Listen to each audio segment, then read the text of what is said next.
You guys have already seen the reports, but it's a beautiful thing. It's a wonderful, wonderful day here because my Buffs will no longer be coached by Pat Shurmur. And I guess as of a week ago or so, they haven't been, which is fantastic. Now I'll get into my frustrations with that, but let's just take time to talk about Pat Shurmur here very quickly, man. I no longer have to see this man coach the offense, call the plays for my Denver Broncos or Buffs ever again. Good riddance, Pat Shurmur. Man, you were horrible. And if guys this season didn't show you just how good Shador and Travis were, I don't know what does, man. This offense was horrific the entire year. Pat Shurmur, are you just sitting back, not being involved at all in Caden Salter's recruitment because you should have known he wasn't a system fit? And if you brought him in here, then you should have changed your system to highlight a little bit more of his strengths. You should at least coach him a little bit more. Now, granted, Salter in a vacuum has not been good either, guys. You can blame both coaches and players over here, man. It's everybody's fault. But Pat Shurmur, man, this guy oozes mediocrity. And I'm so glad that he's no longer a play caller. Y'all be sure to like, subscribe, hype the video because that's a thing now. Let me know your thoughts on Pat Shurmur being stripped of play calling duties. And we'll get to the article that kind of broke the whole news here from Brent Schrottenbauer. Deion Sanders hinted at Colorado staff changes. He already made one. Colorado football coach Deion Sanders stripped play calling duties from offensive coordinator Pat Shurmur after the Buffaloes' loss at Utah October 25th, demoting him to quarterbacks coach before the team got beat again last week against Arizona. A person with knowledge of the situation told USA Today Sports. The person didn't want to be named because of the sensitivity of the information. This person said Colorado's tight ends coach and passing game coordinator Brett Bartolone has called plays instead of Shurmur since the Utah game. That means that he called plays last week against Arizona. Yikes. Yikes. We'll see what Bartolone can do, though, guys, right? But, guys, this is why Coach Prime, man, it's going to get out at some point, man. I would rather you just be up front. You got all the cameras around. You drop documentaries all year round, which I think are great. You love to do it. I don't understand why you can't get in front of a mic and say that you've demoted Pat Shurmur. Is it because you don't want to answer questions about it? Because he's your friend?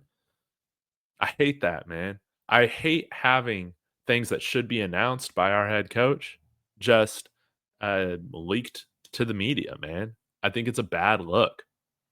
Like, you guys are paid millions of dollars. You can answer a few questions, man. You don't even have to make them available, right? Maybe that's why he didn't want to make Pat Shurmur available because he's no longer the offensive coordinator. That makes sense. We'll see what Brett Bartolone can do, man. Obviously, Shador had his, I think, best year statistically with him at Jackson State as the play caller, using Pat Shurmur's playbook, which obviously uh, is flawed. We'll see what he can do with Julian Lewis with a full game of preparation, man. So we have to put up some points if we're going to somehow upset West Virginia, right? But I'm excited for Brett to get his opportunity to call more plays. I guess he already has. He did not pass last week, so let's see if he can get it right this week against West Virginia. But you might say, "Well, Dave, you just demoted him. It's not that big of a deal, man." This is kind of what peeves me a little bit when it comes to the chemistry, the level of tolerance, I think right now that's in the program for substandard play. Yes, Pat Shurmur, he got demoted. Should that be good enough? No, no. He's already going to be out of contract when the season ends. Tell him to go home. Send a message to the entire staff and team that subpar performers on the staff will not be tolerated. Pat Shurmur gets to collect his fat salary, doing even less now as quarterbacks coach. You still got the energy in the room, or the lack thereof, from Pat Shurmur. And in a sense, you're still tolerating mediocrity to be around the program. And that's kind of, I think, how we've ended up with a mediocre product this year.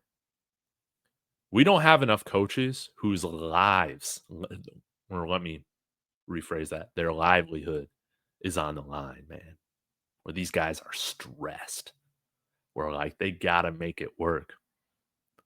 I think Pat Shurmur's a prime example of that. That was not an intended pun that I used right there. Okay. So I don't like that, man. Send them home. Send a message to the players and team that if you're coming in here and performing below standard, we don't want you around. We don't even want your energy around. You know? Mediocrity has been tolerated from the players themselves to the staff. I know Coach Prime doesn't like to fire his friends, but Pat Shurmur gets it. He understands that. He's a professional. Sometimes it's less about sending a message to Pat Shurmur and more about sending a message to the team as a whole. I'm sure he would understand that. It's not like you have to burn bridges, to do this, but we're talking about 3 weeks, Pat Shurmur, just hit the offseason early. Prime can say thank you for your time and all this stuff, man. I ain't gonna do that, man. Pat Shurmur, disaster, disaster. I had my hopes coming into this year because of the offense that we saw last year, even with its flaws, and it was just from the play design to the players to the lack of discipline and coaching to the coaching of assistants. It was horrible, and now we can turn the page. We can start anew and hopefully hire an offensive coordinator in here that has proven to run really good college offenses and develop college players. That's what we need. We need guys to improve. Did anybody get better this year at the quarterback position? I mean, I guess Julian Lewis from his time with Delaware, but that doesn't fit the agenda. No, man. The wide receivers, no. They're a walking penalty right now. They can't even line up correctly. I guess Marshall Faulk's gotten more out of the running backs, right? But that's been a whole mess with the rotation. I don't think Pat Shurmur made this program better. I think he had some really good players in here that overcame Pat Shurmur to do some great things here in 2024. So, good riddance, Pat Shurmur, man. This might be harsh, but you were horrible, dude. We had one of the worst offenses this year in all of FBS football. Good riddance. And once your time in Boulder concludes, never come back.